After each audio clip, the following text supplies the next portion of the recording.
Fluoroquinolone Toxicity Awareness Day is Tuesday, October 22nd, 2024. Welcome to What the Healthcare Podcast, a platform designed to educate you, the listener, by sharing stories of healthcare professionals and patients who have been injured by the medical system. Today, I'm blessed to have Talia with us. Talia, welcome. Thank Glad you for to have having you. me. Yes, of course. So I found her on TikTok, and we're going to play a few clips of what led me to her and to share a little bit of information of what she's doing on social media. What does floxed mean? According to Google, floxed means your body has suffered mitochondrial damage and oxidative stress due to an adverse effect from a fluoroquinolone antibiotic. Being floxed can feel like a bomb going off in their body with new symptoms appearing daily for the first 90 days. I had a common urinary tract infection. I went to the doctor to get an antibiotic treatment, which left me hospitalized. Prior to me getting sick, I was very healthy. I worked out 7 days a week. I had a full-time job. And then in April 2021, I got a UTI. And my doctor prescribed me an antibiotic treatment. A UTI is a urinary tract infection where you have bacteria in your bladder. My doctor prescribed me Cipro. And I said, I think that this is a very strong antibiotic, and you told me that I had a very low bacteria count. It's like killing a fly with a machine gun instead of a fly swatter. I specifically asked, is there anything I need to know before taking this antibiotic? So Talia, am I saying Talia right? Is it Talia or Talia? Either way. Okay. So tell us, well, first of all, were you on social media prior to what happened to you, or is that what brought you to social media? That's what brought me to social media. Prior to taking Cipro, I was on Facebook. That's pretty much it. And Okay. then, yeah. Okay, so share with us a little bit about your story. Alrighty. So taking prior to taking ciprofloxacin, I was a very healthy person. I was not someone that had any chronic illness. I worked out, yes, a lot, 7 days a week. I had a full-time job. I was my husband's primary caretaker because he's a disabled veteran. So I had a very active, healthy life. And then in April 2021, I got a UTI, which I had not had one in at least a decade. So I was not someone that had even chronic UTIs. I really had no health problems. I was very healthy. Okay. So I requested that my urine be cultured and tested.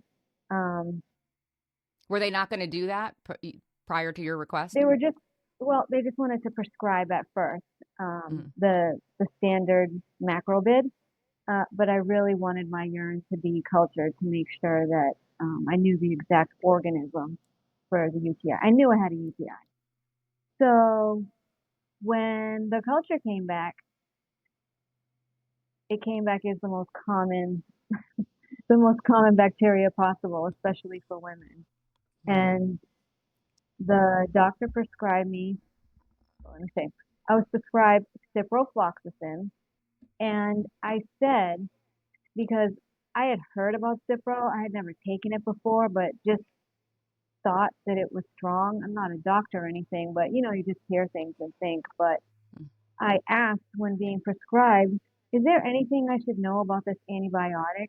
It seems a little strong, and my bacteria count was very low. Even though I had a bacteria count, it was low. Okay. And the response was no. There's nothing you need to be aware of. This is a very safe and effective antibiotic that we use all the time in the practice. So that was enough for me. That came right from the practice. I went, picked up my prescription, and after 3 pills, I was in the emergency room, unable to walk on my leg.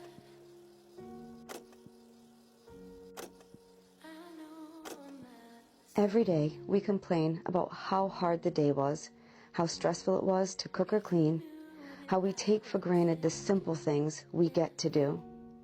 Imagine a life where all that is taken from you and all you're left with is wishing you had the ability to do any of those things we stress or complain about every day.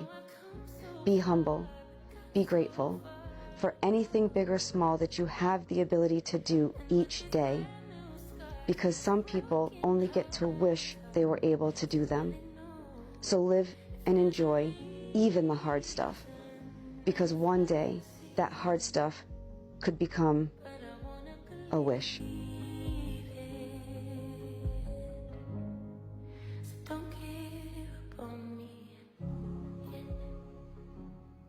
So I couldn't understand what was happening to me. Like, where was all of this pain coming from?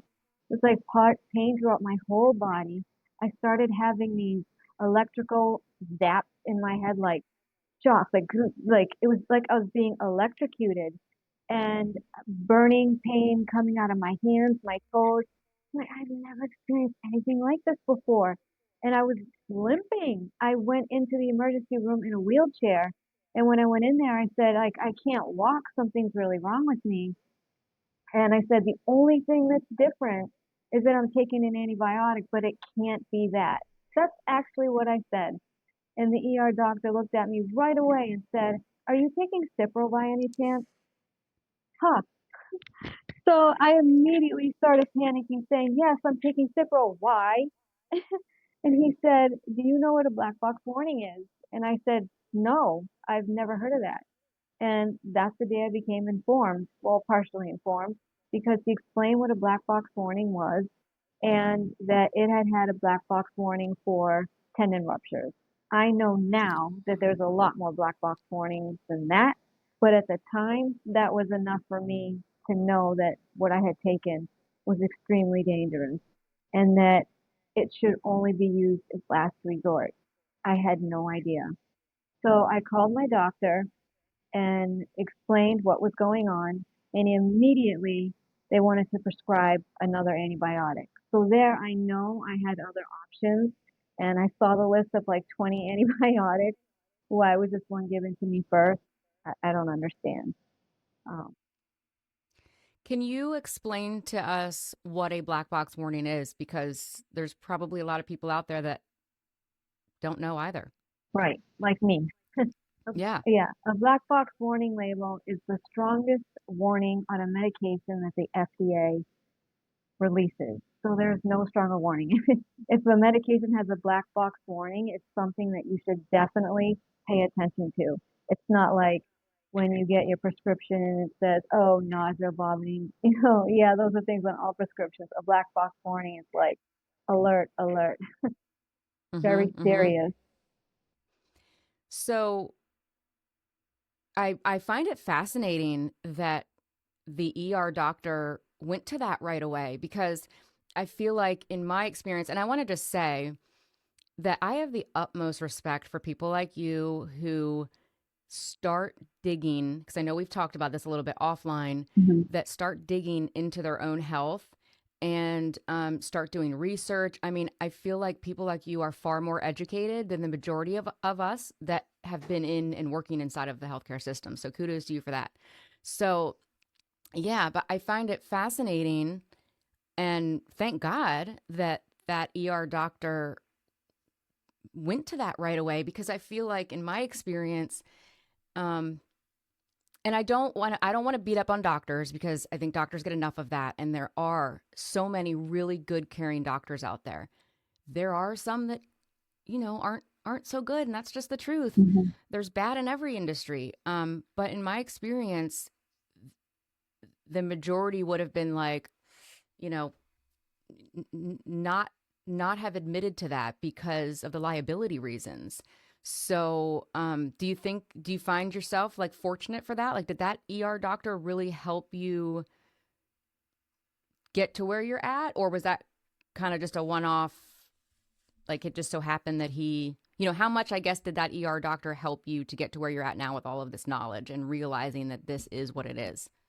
Well, it definitely helped me to some extent. And I think the reason why he probably brought it up is because he's not the one that gave it to me, right? So it's a lot Mm-hmm. easier to say that then.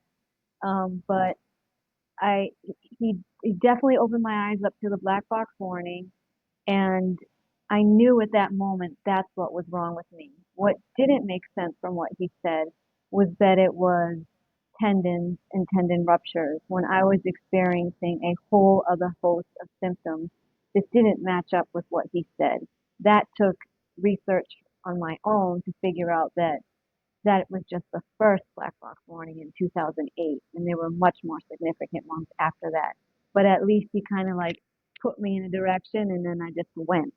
And from that day forward, I didn't care what any doctor said to me. I kept saying, I've been poisoned by Cipro. As much as doctors were trying to pinpoint it on something else, or all of a sudden I developed this mysterious illness out of nowhere and my constellation of symptoms that didn't make sense, I never let up that it was Cipro that did that to me. Never. Good for you. That's difficult to do. Yes, it is. And that's what I mean. Like, even though that might not have been the prescribing doctor, there still kind of is this uh brotherhood, I guess, Right.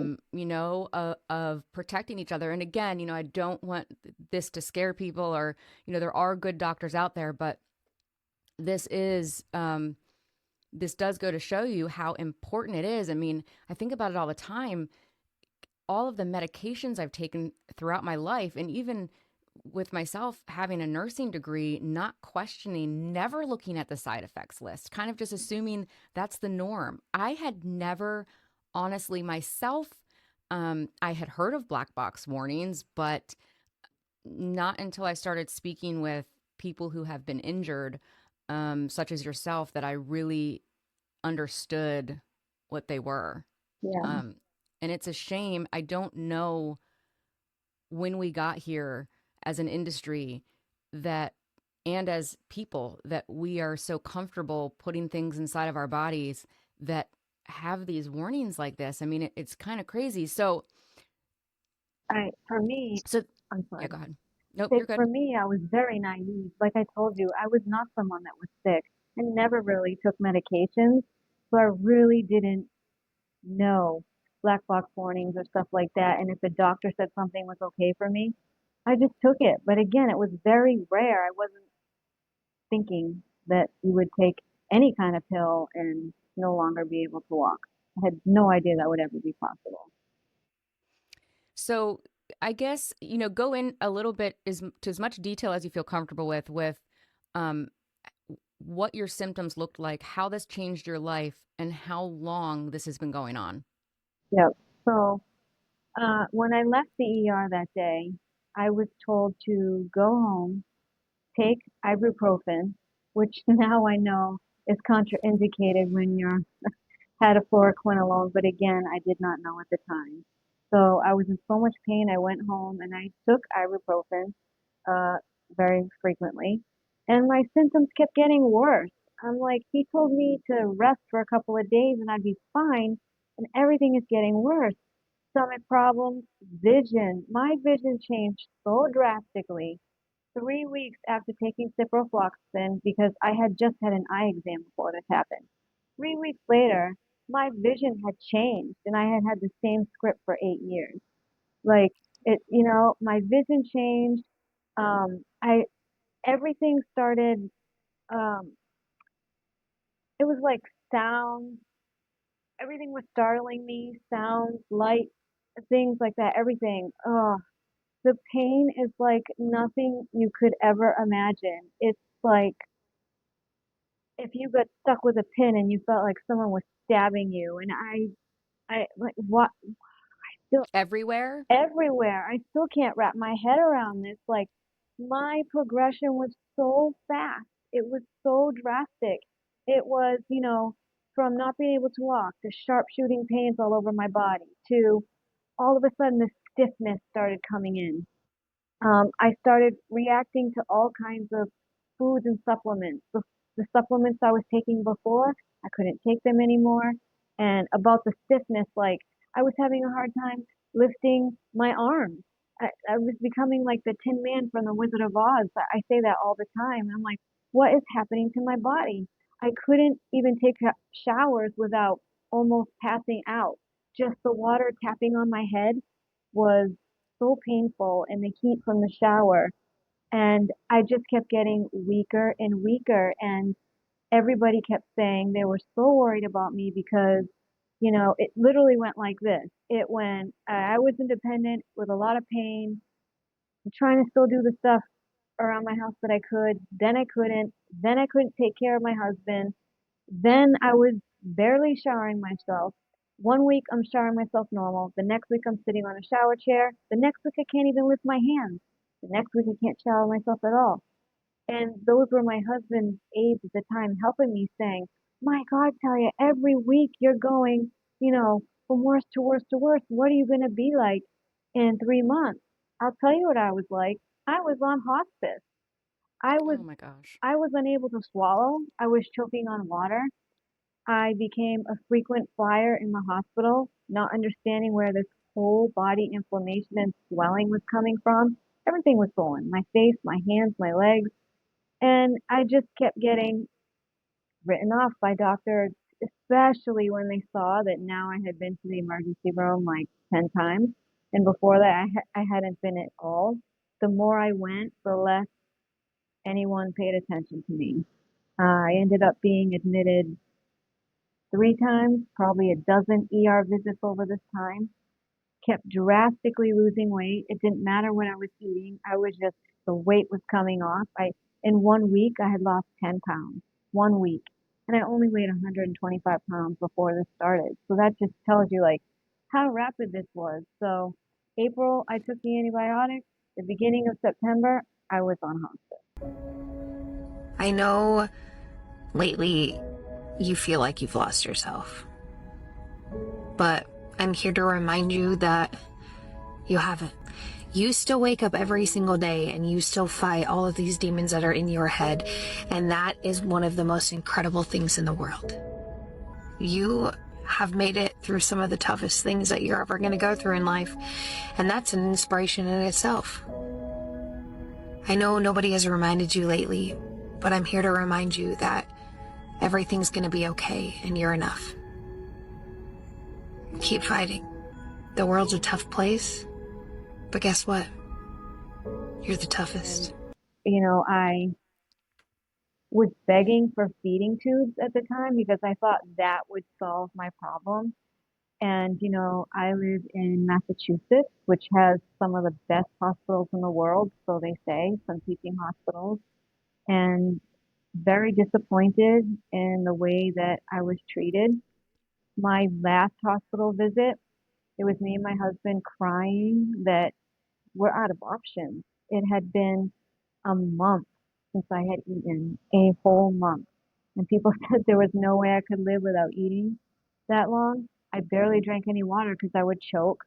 And in that last emergency room stay, I had no IV for fluids. I had no water. They didn't offer me anything. I just laid there in a bed for days. No one paying 5 minutes of attention to me.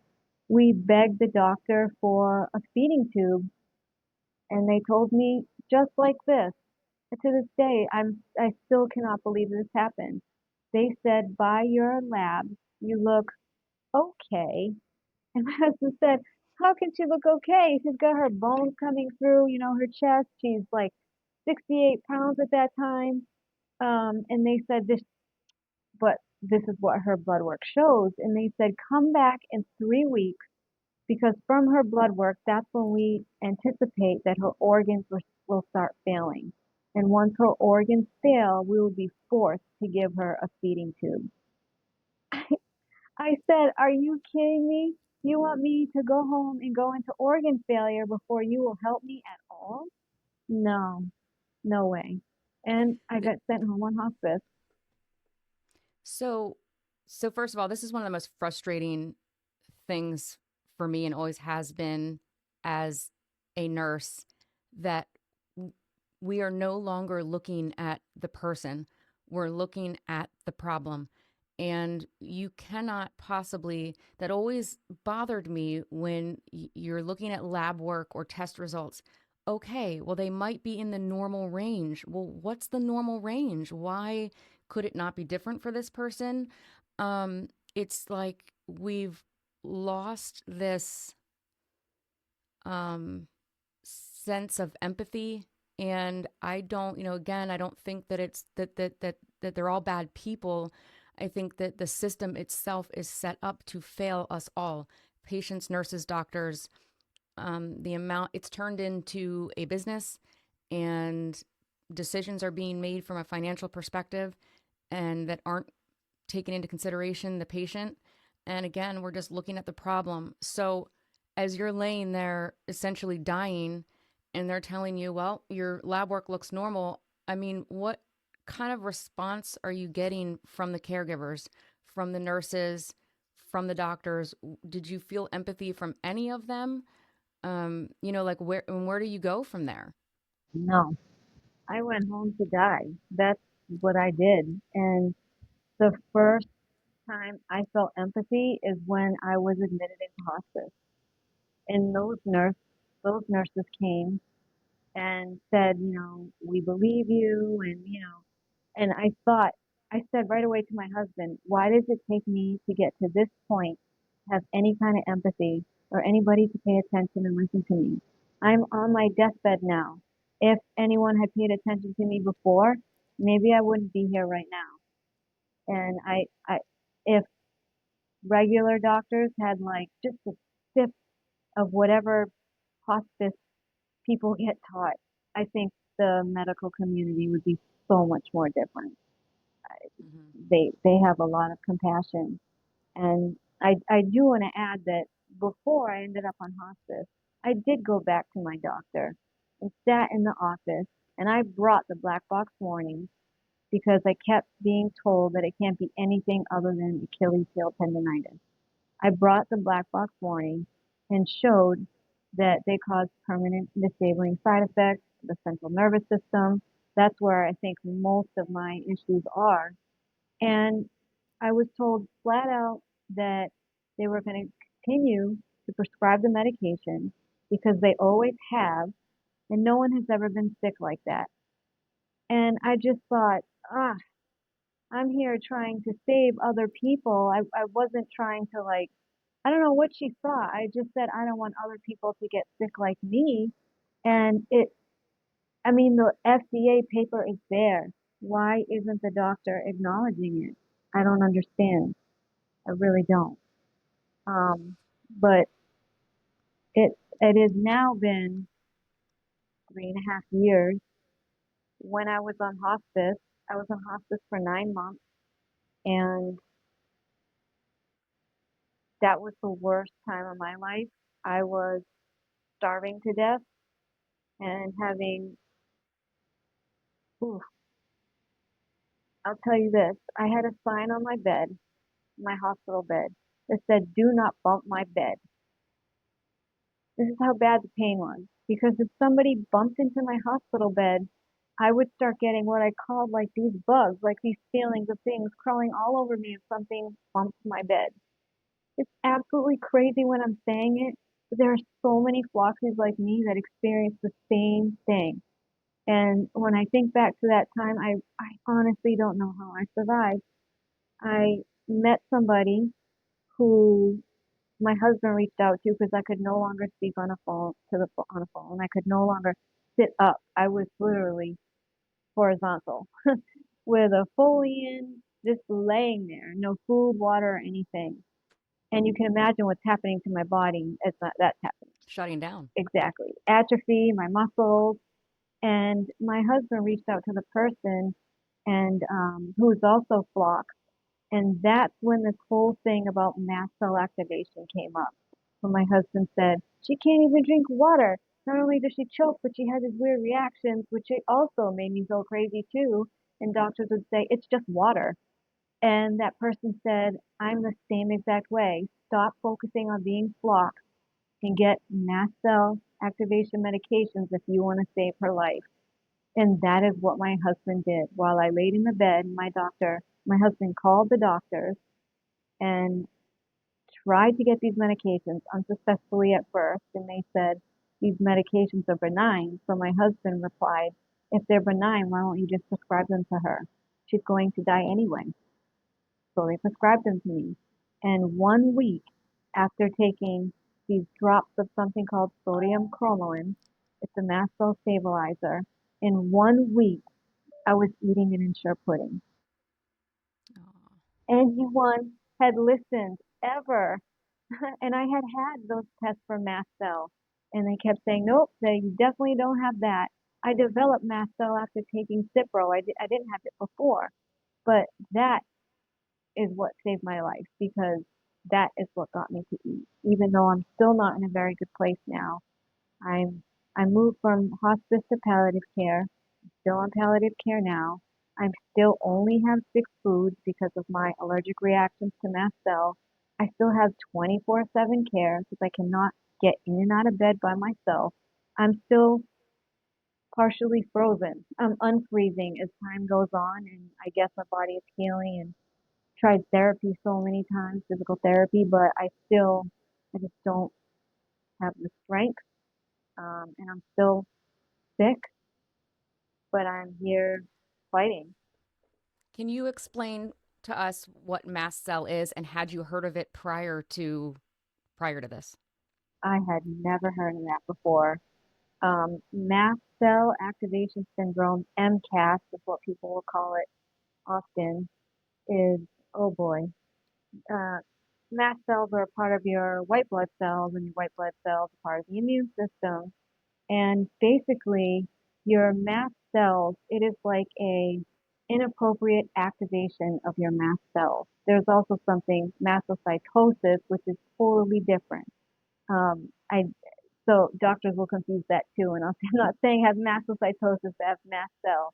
So it's basically an inappropriate activation of your mast cell, your white blood cells, which triggers your immune system, which kind of gives you like this autoimmune problem. And Mm-hmm. everything that you try to take in, supplements, food, your body fights it. Your body no longer understands what is friend or foe. It's confused. And the mast cells are just coming out to fight, fight, fight, fight, whatever is happening. They don't know that they can retreat. And I say they're like the guards at the gate. A normal person, the guards go to the gate, defend, defend the invaders, and then retreat. When you have mast cell activation, there's no retreat. And it takes a very long time to calm the mast cells, if you ever can. Some people have made great recoveries with mast cell, and other people, like me, struggle significantly with that. I've had to put off any kind of floxy treatment because my body just will not accept it. My mast cells are just so aggressive; they don't they don't want anything, and it's Your body's kind of always in this attack mode, yep, yep. is pretty much, yeah. So your turning point was that the doctor finally said, okay, here you go. I'm going to give you this prescription. And you would say then that was your turning point? Yeah, yeah. Okay. So you were on hospice from April to September, did you say?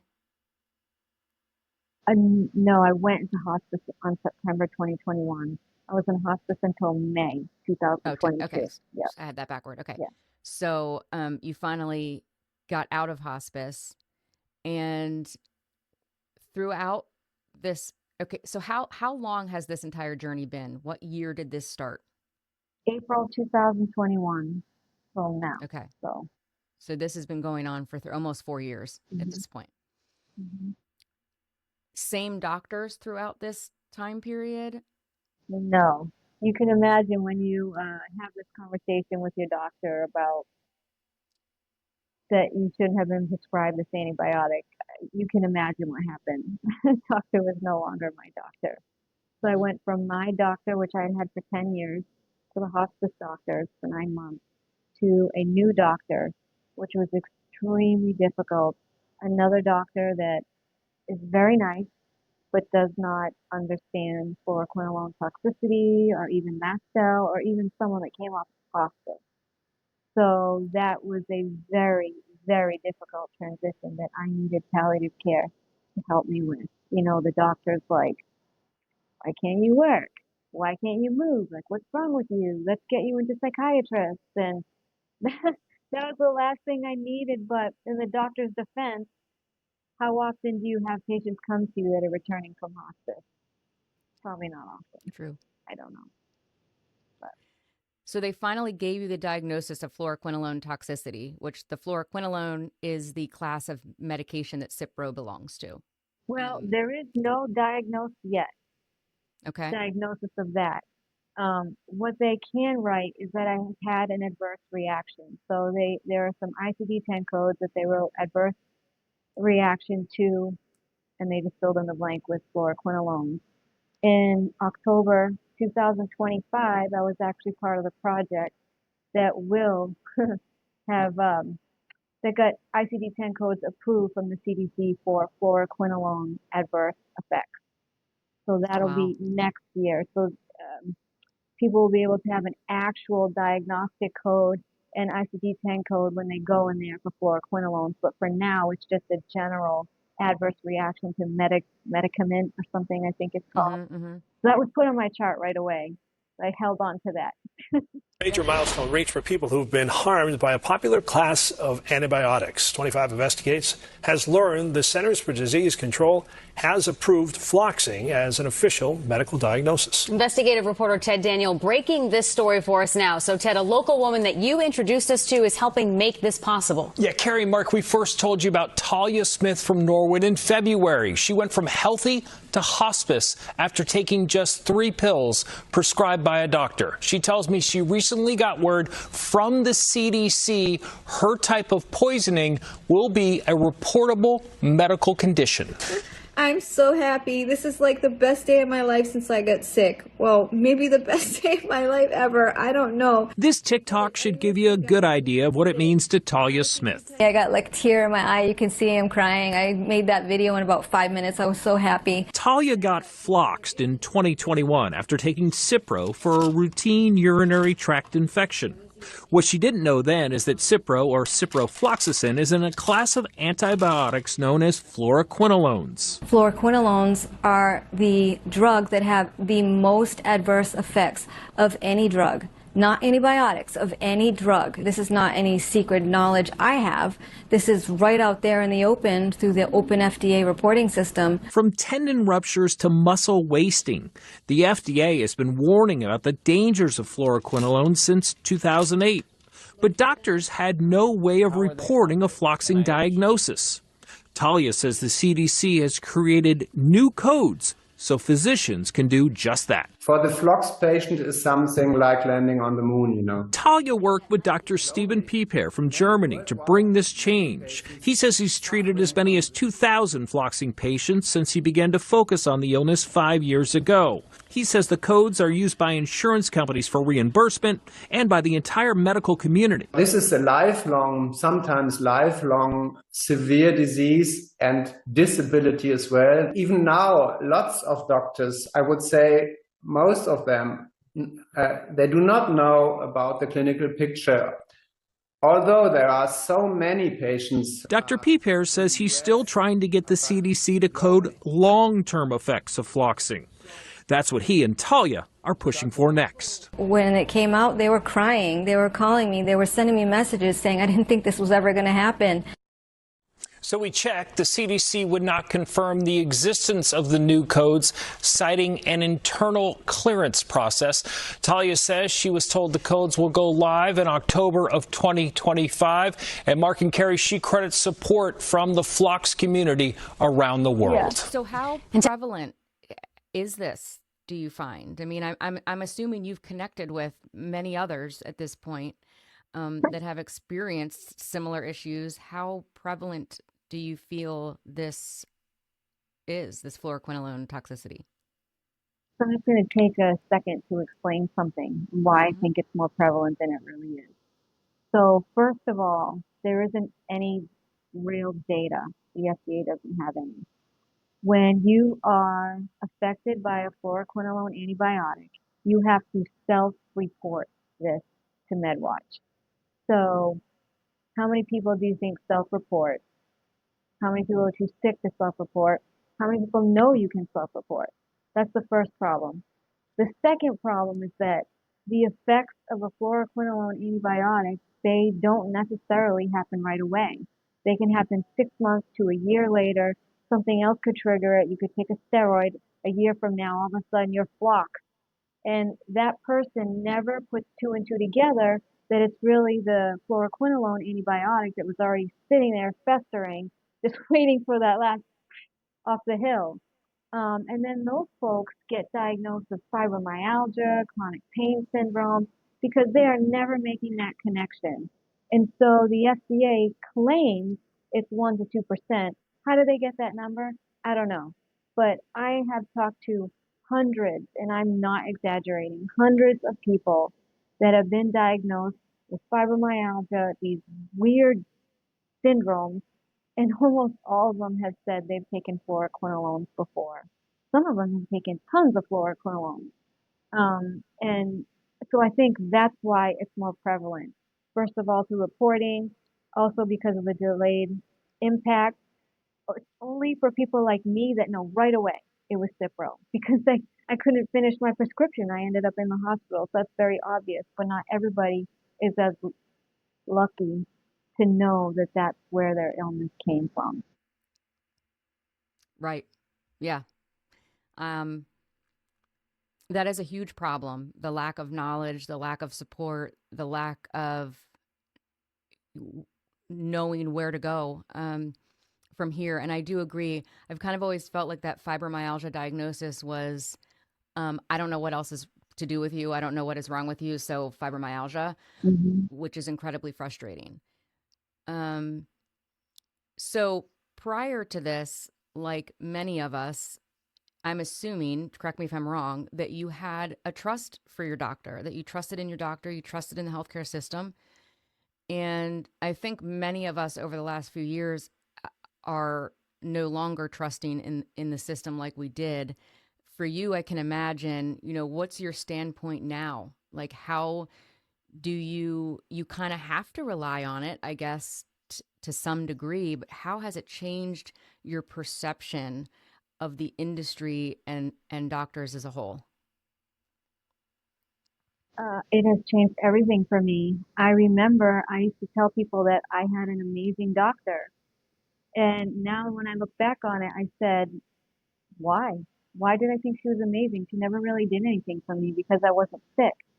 It's like when the cards were down, it was time to be there for me. She wasn't really. So, I had this image in my head of the medical system and, that they're the only ones that could ever heal me. And that's why I kept going to the hospital. That's why I kept going to neurologists, rheumatologists, and I had to see it firsthand how the system works. If your symptoms do not fit nicely in a box, you are in trouble. You are going to get tossed around from doctor to doctor. Doctors do not want to deal with you. They just push you off to somebody else. You get 15 minutes of their time. And I just learned through one failed visit after another, one rude doctor after another, that they were not going to be able to help me. Most doctors in the Western medicine, allopathic doctors, I knew they were never going to be able to help me heal from this. So my standpoint now is that I don't trust doctors, really, any of them, even the other ones that I see, which are primarily functional doctors, naturopaths, like they have to prove themselves to me. I double, triple check everything everybody tells me now.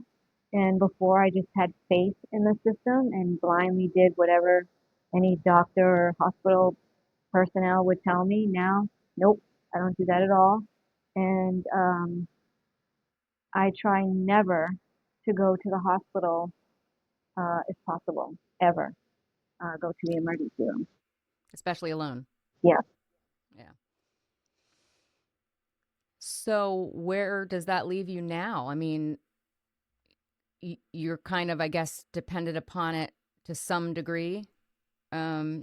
Have you found other avenues, holistic care? What does that like? What does your future look like for your health So and support? I find that the doctors that I have gravitated to and trust, um, again, they're all functional medicine doctors or naturopaths who, if I tell them my story and they say they believe me and that they've had other patients like me, then I will start paying attention. If I hear, oh, I've never heard of this before, that's it, it's over. I know I'm not gonna get any help there.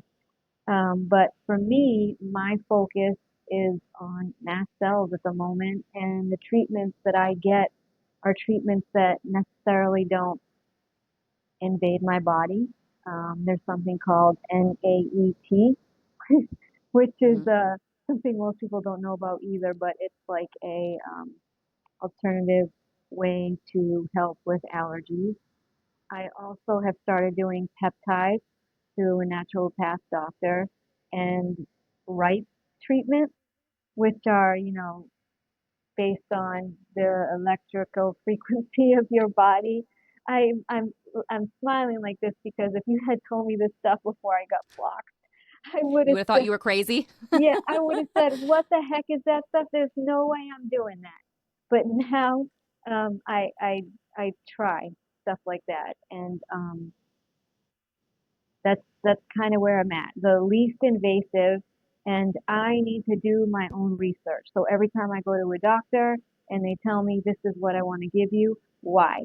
What does it do? What are all the side effects? How many people have taken this? How many people, what are the side effects other people have had? Let me research this. And I'm constantly like researching, and there's so many times where I go back to the doctor and say, hey, I found this, so I no longer agree with what you said to me. Even a naturopath, functional medicine doctor, can we talk about it? And those doctors actually will talk to you about it. In the Western medical system, I feel like they don't. It's like they know it, and if you come to them with stuff like that, they're offended. And I'm not trying to offend them. I'm just trying to have a say in my own health care. That's all. So Mm-hmm. yeah, that's really Smart. And I never understood that, and speaking from somebody who has both been a patient and an employee of the healthcare system, I did. I mean, it was kind of like always ingrained in us that how dare you question a doctor? Um, you're a quack. Stay away from WebMD. If you come in here yeah. and give us, to your point, I know all about the Rife machine. Same thing. I would have thought, years ago, that's a gimmick. Um, but I don't know why that is. Like, why do we treat people that way? Again, I have so much respect for people like you who have gone and dug in, and maybe some of it, I guess I could see if somebody has an ego, how that would maybe sting a little bit, like this person might know a little bit more about this subject. But shouldn't we welcome that? I mean, shouldn't we be working together on patient care? Shouldn't each treatment regimen be specific to the patient? To your point, when you said if you don't fit inside of this box, that is so true. I mean, and I guess 75% of the medical school curriculum in the United States is funded by Big Pharma. This is the result. Yep. It is a big book. Here's your symptoms. Yep, fits inside this diagnosis. There you go. And when they don't know what else to do, or your symptoms are outside of what they perceive, and there's also two very different ways to practice medicine. You can rule something in or rule something out. Ruling in can be dangerous. You go in assuming this is what it is, and it's very easy to make those symptoms fit. Whereas if you rule everything else out aside from what you think it is, that tends to be, in my experience, better for the patient. So I don't know. I guess a lot of it is, again, how the system is set up from the get-go. This curriculum, looking at patients, looking at the problem, not the patient. And I mean, don't even get me started on insurance companies. I mean, it's just a whole rigmarole. I don't know how we change this aside from educating people. I feel like we're at a tipping point right now in America with the healthcare industry. Something has to change. Mhm. And I'm not quite sure what that's going to entail. I do see a lot more people that are going the holistic route, seeking doctors outside of Western medicine. So I think that's smart. I think more people are doing what you did and digging down and doing research on their own and questioning. And that's a scary thing to do. It's scary to question your doctor. And I think it's probably a warning sign if your doctor doesn't respond well to that. Because, like, to your point, you're not questioning them, you're questioning the treatment options, you're questioning the diagnosis. It's not, and I think too, going back to the black box warning, if the doctor hasn't seen it themselves, it's very easy to dismiss it. So I see on you've built quite the platform and support group for people, which is awesome. What's your next move? I know you're doing some work with this diagnosis. Are you doing speaking engagements? What's your plan now? Well, first of all, try to get healthy, first and foremost. I feel like in the floxing world, there's like super flox and super flox. I feel like I'm the super flox. I do everything from my hospital bed to this day because I'm so angry, and this is how I deal with it. And I feel like I'm using my anger for a positive purpose instead of doing some other things, right? Sure. And it took me about a year to be able to talk about anything. It's just so traumatic. And then I went on TikTok, and me and my husband were talking, and I was like, because people would say, "Oh, what antibiotic did you take, Talia?" The people that knew me, and I thought, these people are paying attention. I wonder if other people are going to pay attention. And so I'm like, if I get out there and tell my story, but I had to get myself mentally to a place to be able to do that because it is so scary to make yourself vulnerable. And you have to get yourself to a place where you don't care what anybody thinks because you're always going to have the naysayers. You can't focus on that. I have to focus on the goal, which is saving other people from becoming like me. And I created my first TikTok video. If you look at it, it cuts off mid video. I had no clue what I was doing to this, to what I am now. And someone found me. Her name is Grace and Tanya. And they asked me if I wanted to be part of a letter writing campaign to the FDA. I literally wrote that letter overnight. Because it had been on my heart and my mind for so long that I wrote that letter overnight. I mailed it to the FDA, and then I read that letter out loud on TikTok. That, boom, that did it. Everybody commenting. I said, oh my God, people actually care. People are paying attention. All right, well, if I have your attention, then this is what I'm going to do. So, that I was part of the project for the IC10 code that will come out next year, the official October 1st, 2025. I also have an informed consent petition out there right now at change.org, which just means that anytime you would be prescribed fluoroquinolone, your prescriber would need to discuss the warnings with you before you take the prescription. That way you are informed and know the risks that you're taking before you take that. Take fluoroquinolone. If I had informed consent, I would have never taken Cipro, but I didn't know. There is an ongoing worldwide medical crisis that is not being properly recognized or addressed. Fluoroquinolone antibiotics are not being prescribed in accordance with U.S. FDA guidelines, even though they cause permanent and disabling side effects.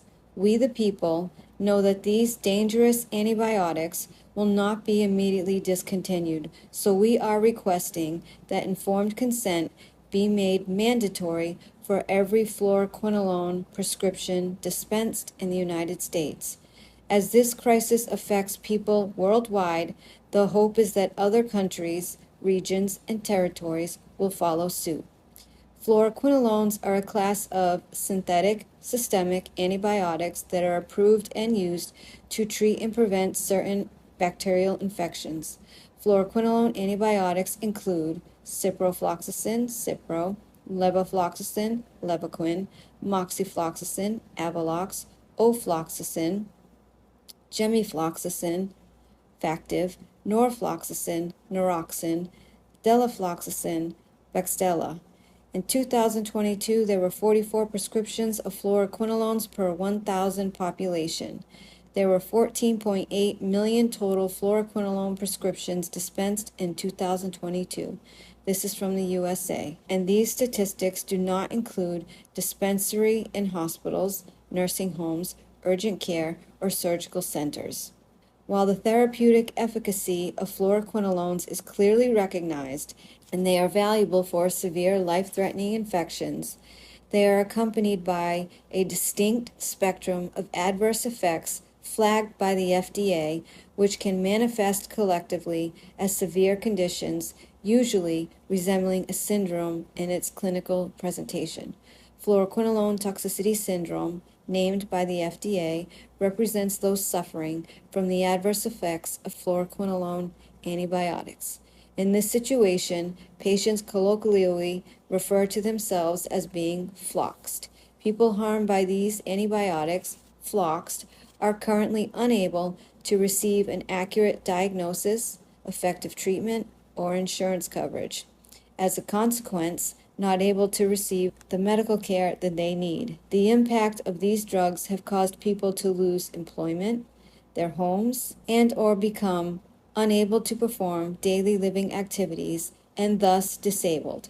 In some extreme cases, people have also lost their lives. And then we have Fluoroquinolone Toxicity Awareness Day, which is this month. It's October 22nd, 2024. And it's a day that we've created to raise awareness for fluoroquinolone toxicity and to bring our community together, right? So we have an Amazon storefront to buy gear. We have a whole agenda for the day. This is worldwide. There are people from Germany, Italy, Poland. Everyone is participating. This is why I'm telling you that I know so many more people are flocked that we know, because so many people are participating in this day. And we just want people to be aware.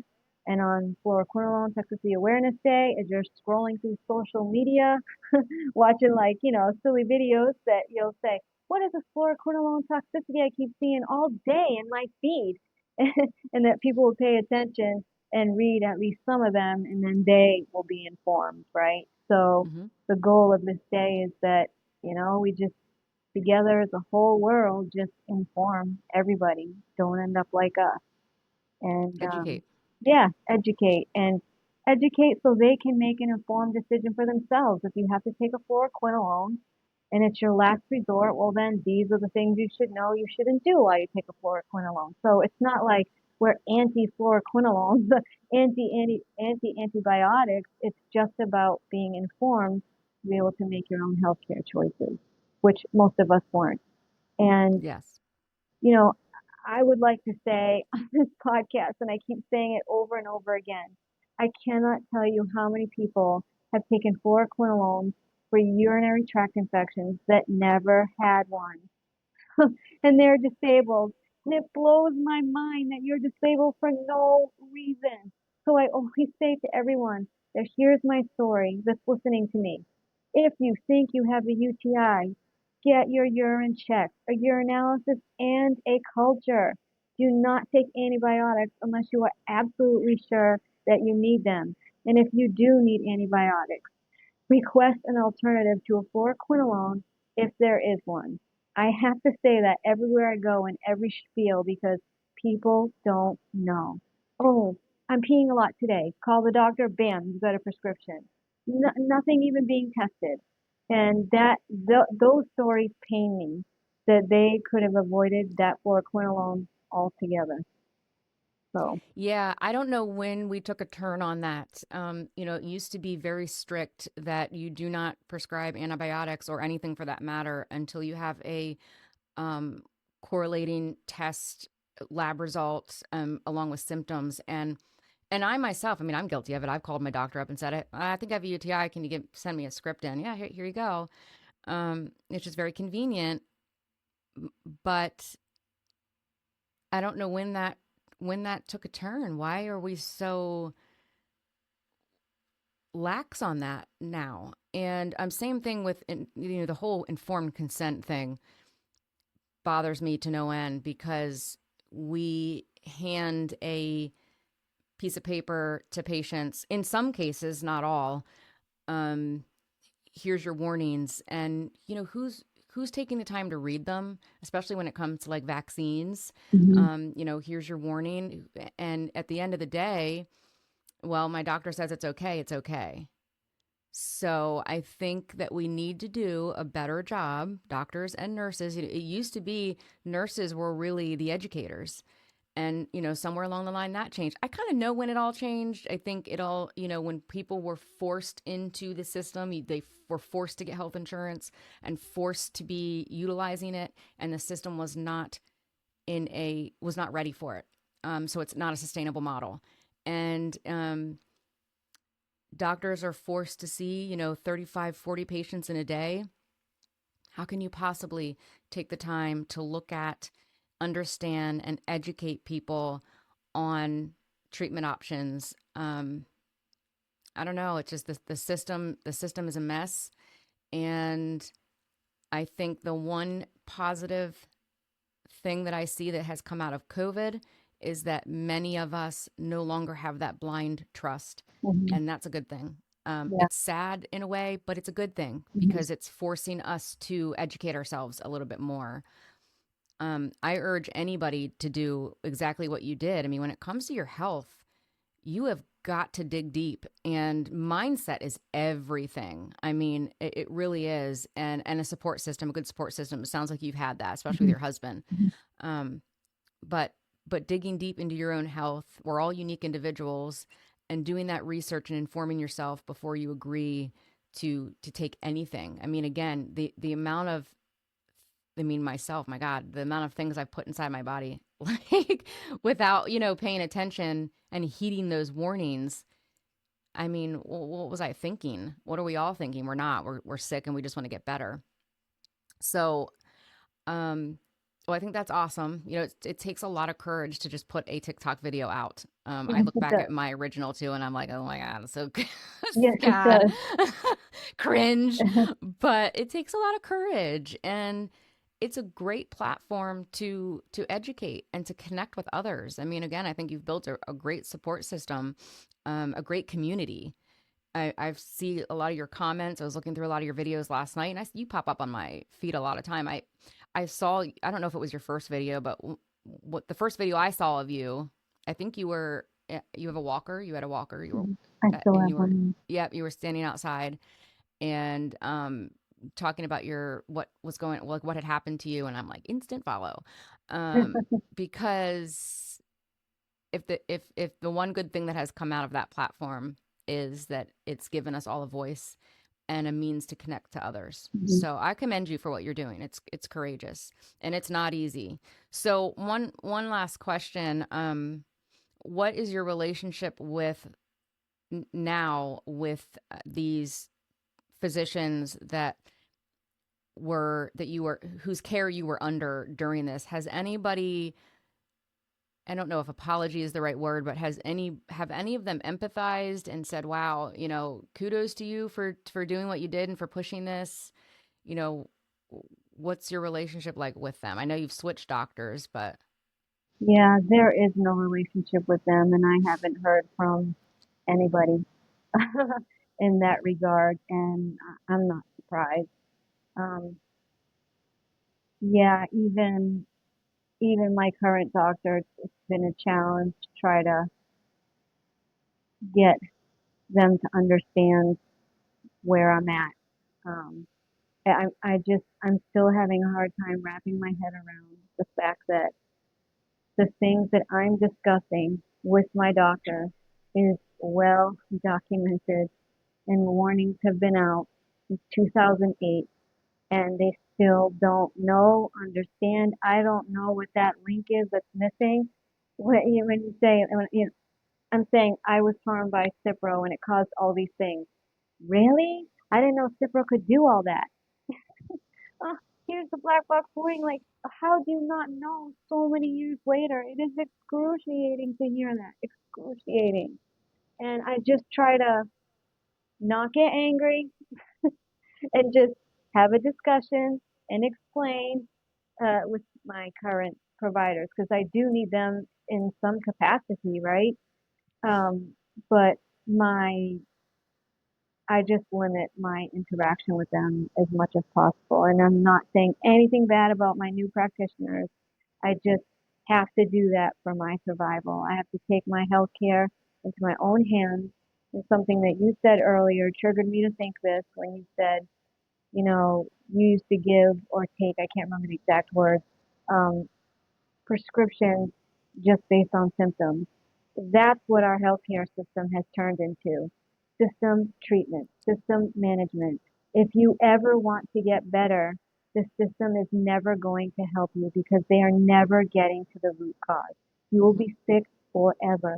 And that's why you need to take your healthcare into your own hands to get to that root cause yourself because nobody else is going to do it. And for folks that are sick like me, I know it sucks, but you have to do it. And, I've heard like, I'm too sick to do that. If you want to survive, you have to. You have to. There's no other way out of this hole is to be your own pseudo doctor, Yeah, your own advocate. Right, right. And that's what I've been using social media to do for the last year is just raise awareness. And that was my goal was to raise awareness.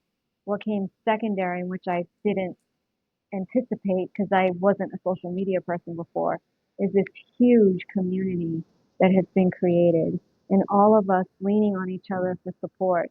I have so many friends now that are just like me and we understand each other. And it's nothing against our family and friends or anybody else, but until you've got the electrical zap, until you've got, doctors sending you to psychiatrists when you have nothing psychologically wrong, they just can't understand. So it's this community that understands. And through all of the stuff I've done over the last year, we have come together. We've done it as a village. Like I say, it's no one person. It takes a village. And I love my village. And I'm so happy that, we found each other. This was meant to be, I think, when I got on social media. And I think on Fluoroquinolone Toxicity Awareness Day, this is going to be even a bigger way to bring out bring our community together and inform people of the dangers of fluoroquinolone antibiotics. So, Do you meet any opposition on social media? oh yeah, Mm. it's like I took Cipro 10 times and this has never happened to me before. But we also know, like through all the research that we have all done, is that the effects of fluoroquinolones are cumulative. So you can take a fluoroquinolone antibiotic 6 times, on the 7th time you're floxed. And you say, what happened? I took it 6 times before.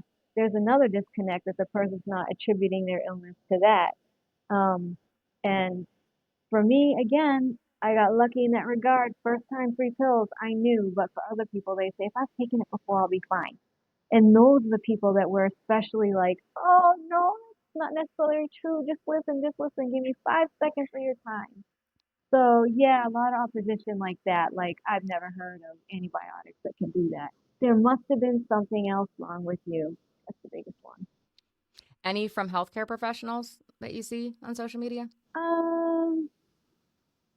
Not really. I haven't experienced too much opposition from them on social media. And in fact, the doctors on social media have been very supportive and have done like stitches on my video, have reposted my videos. So that surprised me. Good. um, There's some really good docs on social media. There really are. yeah, and they have quite a bit of followers, so they will get that word out there when they, repost their story or talk about you. So yeah, they've been very good. Yeah. Do you follow, are you familiar with Random Doc? No. Yeah, he's a good one to follow. He's a big patient advocate. Mm. And, kind of an example of what doctors should be doing, Mm-hmm. and again, like I'm not trying to beat up on doctors. I know they get that enough because a lot of this, it really comes down to the hospital settings, the bigger organizations, Medicare, Medicaid, that set those rules, set those guidelines, that this is what an appointment looks like. This is how much time you have with a patient, and this is your incentive. And those incentives aren't going to those doctors directly. And those doctors truly have no control. And again, the insurance companies, insurance companies have far more control over your health than what people realize. These are the approved treatments. These are the approved, this is how you get to this diagnosis. So anyway, that's a whole nother episode, but I am really glad that you came on today and that we had an opportunity to talk. And I commend you for everything that you're doing, the awareness that you're spreading. I'll have Mark add in I'll ask him if he'll add in maybe like the video of you reading your letter. That would be a really good one to put in here. Is there anything else you want to promote or talk about before we end? I would just say the informed consent petition. If people will go sign that, people participate in Fluoroquinolone Toxicity Awareness Day. I mean, those are the two big things right now.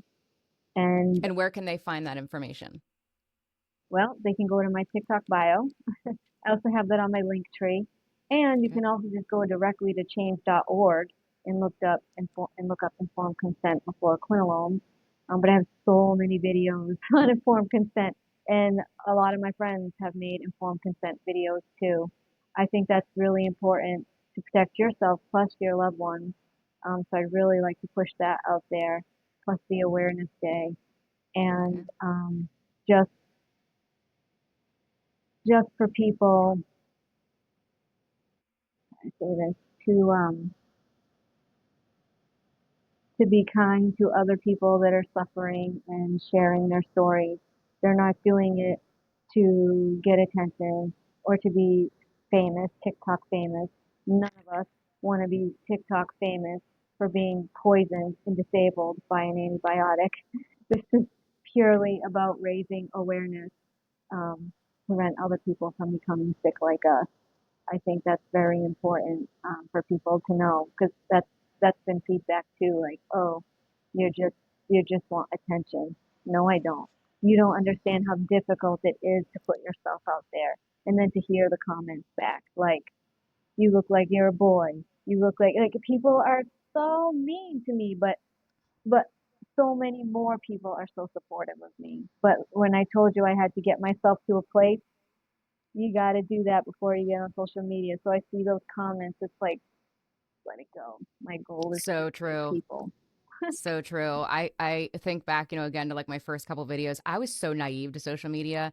And it was the same thing. Like I had left healthcare and I'm like, I can't be the only nurse feeling like this. There has to be more of us. The system is screwed up, and we need to talk about it. We need to get patients to understand what's really happening, if this is going to change. And the opposition I received, which mostly I received from other nurses, but it's like, who would always attack me physically, or because they couldn't argue with what I was saying, because what I was saying was the truth. But it's a major projection. It's people that are not happy with inside of themselves, and that's the energy that they put out. But it's sad. It's I don't know. There's plenty of ways to get famous, especially on TikTok, that if that's what you really want to do, you're not going to do it by talking about one of the things that has been most detrimental in your life. I mean, who wants to go back to that mental state on a daily basis? That's hard in itself. So I agree. Like, everybody just needs to be a little nicer to each other. Yeah. But I'm so glad to have come across you. Me too. Yeah, I'm glad to have had you on. Would love to have you on again sometime. Yeah, anytime. And I think that we need to get the word out there. I think we should be screaming it from the rooftops to make sure that our voices are heard. So to all of my fellow fluoroquinolone toxicity syndrome folks and floxies, this is my letter to the FDA. Sorry, I'm going to have to keep looking to the side to read it. So, in April 2021, I was treated with ciprofloxacin for a simple urinary tract infection when there were other antibiotic options available. After 3 pills, I was in the hospital, unable to walk on my left leg. As someone who rarely got sick, I became a frequent flyer in the hospital and doctor's offices due to my debilitating constellation of symptoms that only worsened after I stopped taking the antibiotic. 5 months after taking ciprofloxacin, I weighed 60 pounds and was put on hospice for 9 months. By some miracle, I survived and transitioned to palliative care, which I am still currently on. I am totally debilitated and unable to walk or work or take care of myself. I require 24/7 care since September 2021. I can only take a few steps with a walker, and I'm permanently in a wheelchair. I have spent hundreds of thousands of dollars on personal care and medical expenses, draining my entire life savings and putting myself in financial peril just to survive. My quality of life is terrible. I can't perform normal daily functions and am completely dependent on others for my survival. My life and health has been stolen from me, and this is the same story for the millions of other people who have been negatively affected by fluoroquinolones. There are 4 issues that I see here. 1. Doctors are not following the guidelines of prescribing fluoroquinolone antibiotics as last resort, either through lack of knowledge, ignorance, or total disregard for the regulation.